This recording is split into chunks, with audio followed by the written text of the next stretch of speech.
you know, all the time, stories come up day after day, and you think, well, that was in my books years ago. That was in my books 20 years ago, 10 years ago.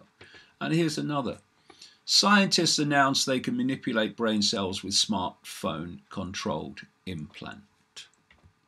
You know, as I've been saying for so long, you know, the addiction to smartphones is not just an addiction to the screen. There's something coming off these phones that are attaching to brain activity and are creating addiction.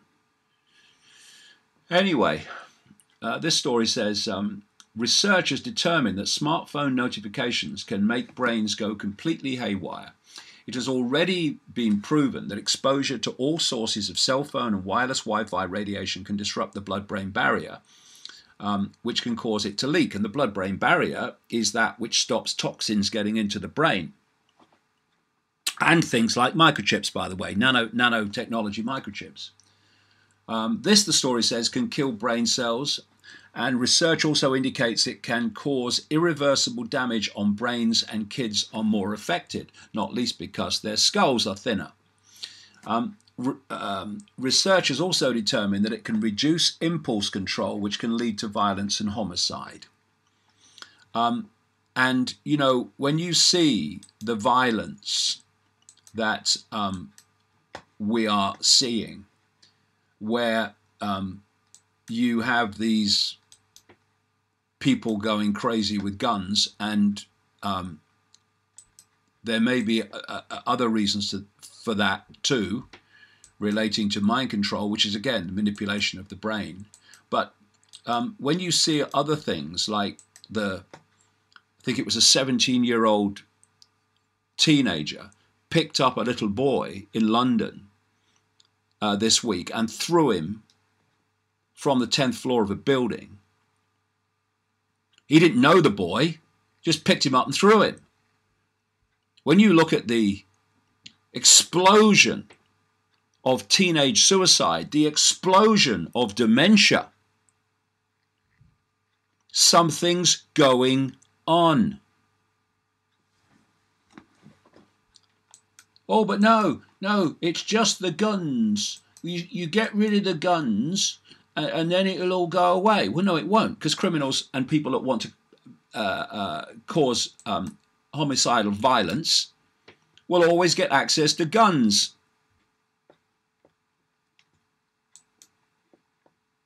The problem is not the guns, and I can't stand guns personally, but the problem is not the guns, it's the people with their finger on the trigger.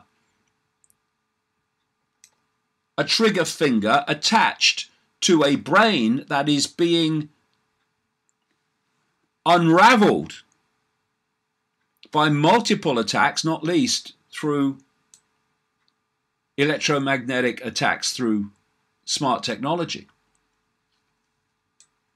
And wait till 5G comes in. It's all systematic. Oh no, it's guns.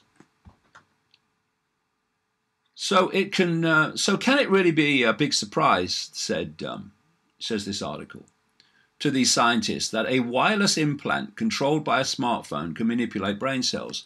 It's bad enough that they have already been testing these on defenseless mice. Have they considered any or all of the risks associated with implanting these in people, including the potential for hacking these implants? This is the story at a website called Eureka Alert, or Eureka Alert. A team of scientists in Korea and the United States have invented a device that can control neurocircuits using a tiny brain implant controlled by a smartphone. Researchers publishing in Nature Biomedical Engineering believe the device can speed up efforts to uncover brain diseases such as Parkinson's, Alzheimer's, addiction, depression, and pain. Now, of course, all these things are sold in a positive way. So you don't think of, oh no, what are the consequences of this? What is the potential for these things to be externally controlled? Of course, the potential is fundamental. The device, using Lego-like replaceable drug cartridges and powerful Bluetooth low energy, can target specific neurons of interest using drug and light for prolonged periods. The wireless neuro device enables chronic chemical and optical neuromodulation that has never before been achieved, said lead author Raza Quasi, a researcher with the Korea Advanced Institute of Science and Technology and the University of Colorado in Boulder. Quasi said this technology significantly overshadows conventional methods used by neuroscientists, which usually involve rigid metal tubes and optical fibers to deliver drugs and light. Apart from limiting the subject's movement due to the physical connections with bulky equipment, their relatively rigid structure causes lesions in soft brain tissue over time, therefore making them not suitable for long-term implantation. Long-term implantation, that's the idea. The idea is that everyone is implanted and connected to AI. And already the effect, they're talking here about light to deliver drugs and light. What is light? It's electromagnetic energy. So they're manipulating the brain with electromagnetic energy and saying, oh, it's a good thing because we're going to try and stop this and stop that. But what are we living in? We are living in an ocean, increasingly more and more powerful, of electromagnetic, technologically generated energy and frequencies. And if those frequencies are operating within the brain activity frequency span, they are manipulating brain activity.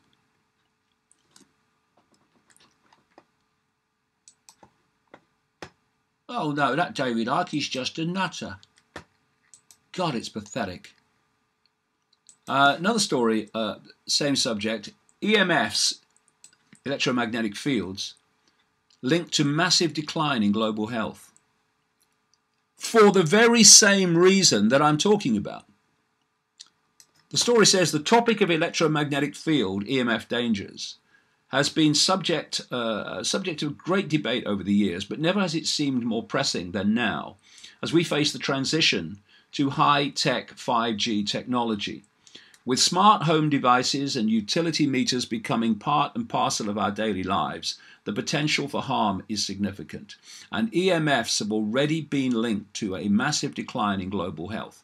First, many people will argue that the sun naturally emits some EMFs, but our exposure to artificial EMFs has reached unprecedented heights. Low-frequency EMF radiation, which encompasses that given off by smart meters, cell phones, Bluetooth, power lines, MRIs and microwaves, has been listed as a Class 2B probable carcinogen by the International Agency for Research on Cancer, right alongside indisputable dangers like lead and DDT.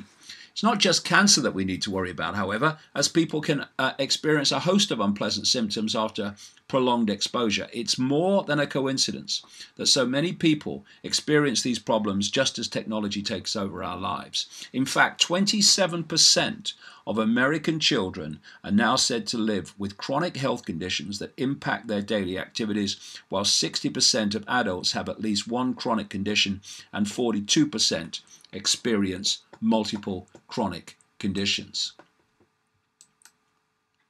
And we've not even seen the effect of 5G yet. Piece of good news in this area. French court rules against utility smart meters because they are making people sick. Some of us pointed that out a long time ago, that's what would happen. Oh, you're a conspiracy theorist. Tens of millions of utility smart meters, this story says, have been installed throughout the US and around the world. So it's likely, you have a sip of tea. So it's likely they are installed on your home, not this one. They'd never get through the door. And throughout your community, whether you know it or not. A documentary was produced about them, Take Back Your Power, because there are so many problems associated with them, including adverse health effects and fires. See the recurring health effects. But what's not emphasized enough is the psychological effects because of the effect on brain activity, nor the fact that electromagnetic fields can deliver information to the brain, which the brain decodes as if it's your own thoughts and perceptions. Merci beaucoup to the French court, says the story, for ruling against these dastardly devices for health reasons, and to the lawyer who continues to fight on behalf of complainants. A French court has ordered the removal of the controversial Linky electricity smart meters from 13 homes for medical reasons. Well, just 13. The Tribunal de Grande Instance, a civil court that is, considered the case of 121 anti-Linky complainants and threw out 108 of the complaints. The remaining 13 were accepted, with the court conceding a possible link between their medical complaints and their Linky smart meters. One included a 7-year-old child who was, the court said, in a state of chronic fatigue and having difficulty sleeping, as proven in a medical note, which could be linked to the Linky meter. Of course, people who have their smartphones even switched on next to their bed because they're so addicted to them, of course they have difficulty sleeping.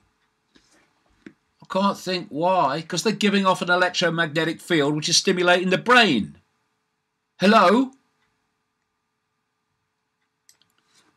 Lawyer for the complainants, Arnaud Doran, said he would push for compensation for the people who will not be able to live at home. In June 2017, Medical Safety Agency, the National Security, what they call it, ANZES for short, concluded that the meters could be linked to some health doubts, including possible consequences of exposure to electromagnetic fields. And he, the lawyer, is now hoping to bring more cases against the installation of the Linky meter throughout France. But it's not just the Linky meter, it's all versions of smart meters that are involved in this. And here's another consequence of this. Telecom construction expert offers opinion on YouTube video of dead bees under 5G cell towers. Earlier this week, Activist Post reported about the viral YouTube video that shows dead bees under what was reported to be 5G small cells installed in California. A telecom industry construction expert has weighed in and provided information that is equally, if not more, depressing. And this is what he said. Industry construction expert here. Those towers are not 5G, they are 4G. All modern 4G sites are outfitted with 5G capabilities, not specifically to operate at 5G frequencies, but at the lower band using 4G radios to communicate with the future 5G infrastructure, which will be much smaller antennas, even several hundred meters in every direction on every public street. This bee-killing phenomenon has been talked about for years inside the industry. All tower climbers can attest to bees getting drunk on the RF signal coming from the towers, which act as a lure. Heavily concentrated 4G activity, like the site featured in this video, can aggregate a lot of frequency, and since it's so low to the ground, it becomes quite dangerous for low-flying insects. Blame California city regulations for these hidden low-height cell structures. We build them high and away from people for a reason. The exponential increase of mobile telephones has led to a pronounced increase in electromagnetic fields in the environment that may affect pollinator communities and threaten pollination as a key ecosystem service. This is a quote from ResearchGate website. Previous studies conducted on model species under laboratory conditions have shown negative effects of electromagnetic radiation on reproductive success, development, and navigation of insects. And what is happening worldwide? The bee population is plummeting. And what do the experts say? We don't know why. We're investigating. Well, no, you're not, because you never come out with a real cause, because the real cause is an agenda and you won't be allowed to if you want to keep your job. Another part of this whole AI technology is replacing the military and the police with AI. Another story, AI robocops continue rolling out across US, collecting biometrics and creating blacklists. The machines are taking over. And they're taking over because they're controlled by that which is behind them, which I've been exposing in my books for 30 years. The move towards using robots, this story says, in law enforcement, private security, and even to scare away the homeless has been a decade-long trend that is now becoming much more prevalent in everyday life. Robocops have now been launched coast to coast in 16 states. Last year it was security robots deployed in New York City, as Aaron Kessel reported. The robots are able to scan anyone walking on the sidewalks, record license plates, use infrared vision, and one of the scariest uses of this technology is the capability to detect cell phone serial numbers within a designated patrolling area. But it's only because they love us. We love you. We want to protect you. Huntington Park, California now has its own version that's been added to the police force, the HP Robocop. Something to do with sauce, is it? Mass Privatel sent out an alert a couple of months ago that this particular model would be rolled out. At the time, we received the unusual or the usual promotional statement from police advertising the many benefits that citizens would receive. This is how they deliver them. Oh, it's going to be ever so nice. This inspired Muckrock to file a records request from the HPPD to see what details might have been omitted from the original reporting.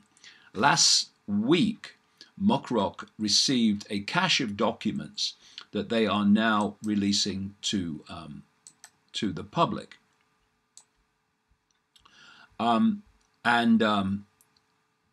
I've just gone through on the link, and I'll find out where I was. Muckrock highlighted the added surveillance of the citizenry that they have the pleasure of funding with their own tax money to the tune of $8,000 a month per robot to operate. Once again, the technology is being supplied by Nightscope, a leader in the field for supplying both governments and private security. According to released market materials, HP Robocop is a K5 model security robot produced by the Silicon Valley-based manufacturer Nightscope Inc. Interestingly enough, the HPPD goes further and makes the claim that the K5 is a fully autonomous security data machine that can actually differentiate between a harmless passerby and a potential criminal. Yeah, I believe that.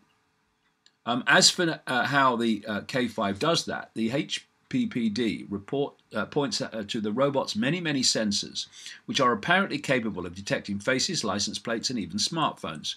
Said faces, license plates, and smartphones can be run against a blacklist, which would alert or send an alert to the police.